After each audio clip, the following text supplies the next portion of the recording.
The Simulacrum of Identity, an Affirmative Politics of Difference.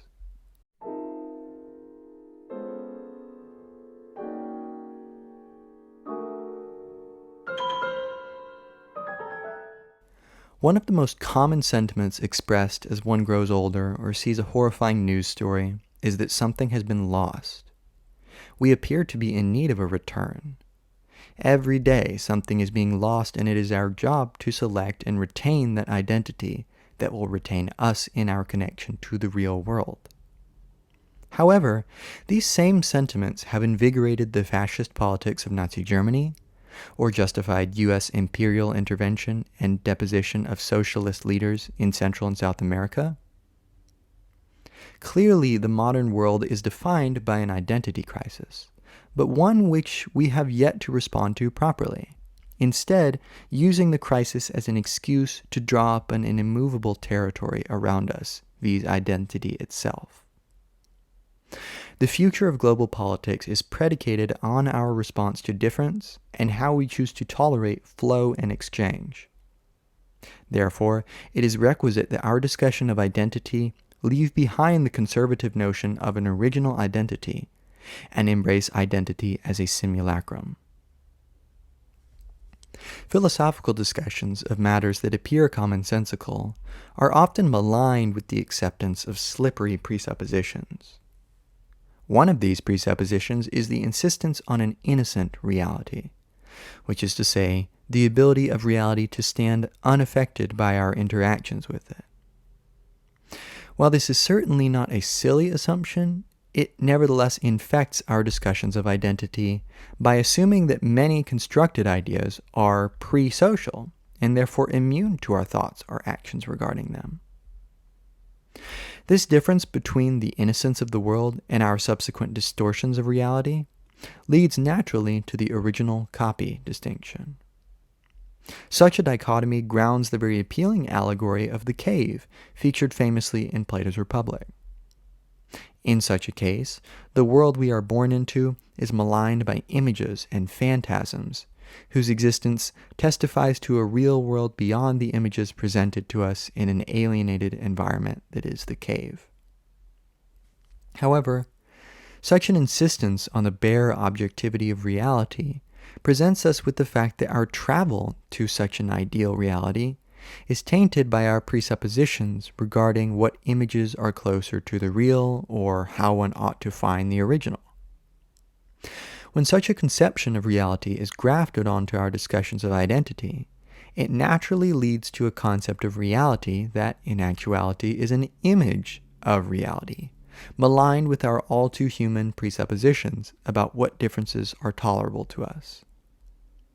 As such, the Platonic conception of reality and the role of simulacra as covering up our apprehension of reality is meant, as Deleuze writes in Difference and Repetition, quote, not to oppose the world of images in its entirety, but to select the good images, the icons which resemble from within and eliminate the bad images or simulacra. Platonism as a whole is erected on the basis of this wish to hunt down the phantasms or simulacra, which are identified with the sophist himself, that devil, that insinuator simulator, that always distinguished and displaced false pretender. End quote. The notion of identity as bifurcated along the lines of original copy is therefore tainted by the inevitability of this notion's selectivity and biased travel towards identity as an ideal. The place that identity occupies as a result of this problematization of the original copy distinction has historically led to philosophical gridlock, particularly in Foucauldian conceptions of identity as dictated and limited by, quote, the matrix and power and discursive relations that effectively produce and regulate the intelligibility of concepts, end quote. That's from Judith Butler's Gender Trouble. Gilles Deleuze and Felix Guattari effectively problematize the objectivity of identity by speaking of identity like a face, dictated by the abstract machine of faciality, which acts analogous to Judith Butler's notion of the matrix of power. Just like Platonism effectively acts as a regulatory mechanism, subtly guiding our line of travel towards the cave's exit, so too does the abstract machine of facialization act as a semi-permeable membrane, controlling what comes in and out of our categories of identity, or what faces get drawn up. Identity is not merely a question of existence, but of production and activity. Deleuze and Guattari elaborate that the abstract machine of facialization, quote, rejects faces that do not conform or seem suspicious. For it is necessary to produce successive divergence types of deviance for everything that eludes biunivocal relationships, and to establish binary relations between what is accepted on first choice and what is only tolerated on second, third choice, etc. End quote. Like a cell membrane, the abstract machine of facialization acts as a semi-permeable membrane, regulating the stability and rates of change of our notions of identity, which, most importantly, are not pre-social, but rather are equiprimordial with the social. As they say, you don't so much have a face as slide into one. Never has a more apt statement regarding identity and its simulacral nature been said. The word used for slide here is could, which means not only to slide, but to flow, to run, or to roll, all of these notably having active connotations of intensive travel. Faces, or identity, are not merely something we passively inhabit, but rather something constituted by the variations and changes that fill up what it means to be defined by such a face and to use it in such a manner. We can therefore define identity as Butler does with gender.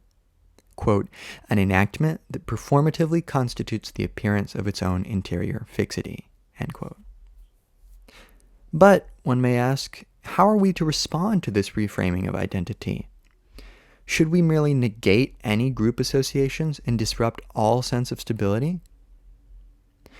Contrary to the assumption that this is the sole possible conclusion, this would be far too hasty. To foment a revolution of identity, we must rid ourselves of the notion that the play of images, copies, or signs is somehow inferior to the real world that supposedly stands behind it. We must embrace not only the play of images and signs as such, but also our relationship to these images as a reality that we inhabit and create. This is what identity amounts to in the simulacrum, a hyper-reality that breaks down our notions of original copy. It is the production of images that interact in ways that destroy our categories of identities. Deleuze frames the simulacrum in a properly optimistic, indeed revolutionary way, when he writes that the simulacra, quote, affirm divergence and decentering. The only unity, the only convergence of all the series is an informal chaos in which they are all included. Crowned anarchies are substituted for the hierarchies of representation, nomadic distributions for the sedentary distributions of representation. End quote. Conceptualizing identity as performative and inhabiting various registers of simulacra allow us to engage with the assumptions behind identity on the level of the ideas and concepts themselves, rather than assuming certain conceptions of identity, such as the gender binary, have a privileged relation to reality. Rather than identity as being a question of relation to reality, it is, as Baudrillard aptly writes, quote, no longer anything but operational. It is hyper-real, produced from a radiating synthesis of combinatory models in a hyperspace without atmosphere. End quote. Reframing what exactly the space is that identity inhabits allows us also to reframe the possibilities of contestation and transgression, since the question of identity takes on a markedly symbolic tone. Far be it for this to entail a detachment from all notions of the regulation of identity, or its connection to a social world. This requires that we, quote, have a small plot of land at all times, end quote.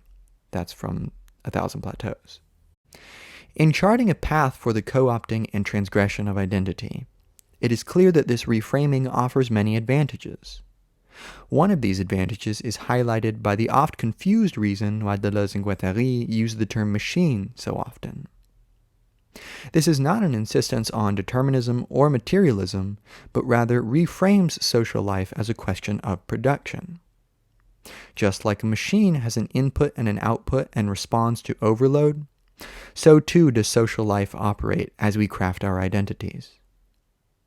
Reframing the question of identity as an active production of performative concepts leads to the necessary consequence that identity is something constructed for the purpose of being deconstructed and reconstructed anew. We are thus called by Deleuze and Guattari to, quote, know your faces. It is the only way you will be able to dismantle them and draw your lines of flight, end quote. The condition of identity in the modern world is thus fully in our hands, a question of careful and methodical production and development like a musical theme. No longer is difference the object of a discourse aimed at eliminating it, but difference becomes constitutive of our notions of identity and the nomos by which they transform and interpenetrate one another. This affirmative philosophy leads necessarily to an affirmative politics aimed at outpacing the conservative conceptions of identity that would have us reduce what we are to pre-formulated categories or rivers that can be dried up. We may therefore engage in the practice of constituting a coalitional politics that establishes relations, resonances, and alliances that echo Baudrillard's statement, all theory can do is defy the world to be more.